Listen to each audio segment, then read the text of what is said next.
այդ թվում նաև այս նախագահան, ինքը եւս հանդիսանում է երաշխավոր մեր բոլորի յուրաքանչյուրի իրավունքների եւ ազատությունների, ոչ թե օրվա իշխանությունների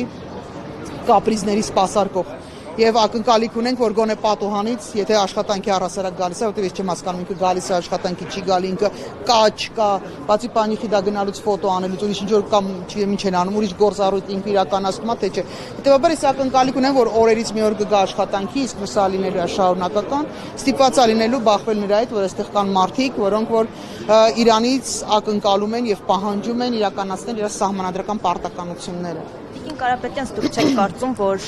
օրինակ արցախցիների, Նիկոլ Փաշինյանի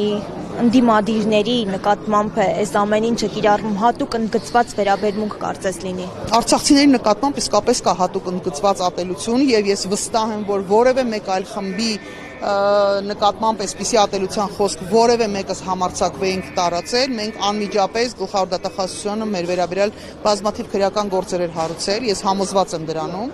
բայց կոնկրետ արցախցիների նկատմամբ կան մարդիկ, եւ դա մի կուսակցություն չի, դա բազմաթիվ այլ ուժեր կան, խառը, այդ թվում նաև քաղաքասարակության անունից հանդես եկող ինչ-որ մարդիկ կան, իրանք էր ատելության խոսք են տարածում եւ դատախազությունը տալիս է բառացիորեն 0 արձագանք։ Սա գիտեք, ես ուղղակի առիթից օգտվելով գլխավոր դատախազին փոխանցեմ Տիկին Վարդապետյան, որևէ իշխանություն հավերժ չի եւ մի օր հաստատ մենք ունենալու ենք իշխանություն, որը որ adekvat կլինի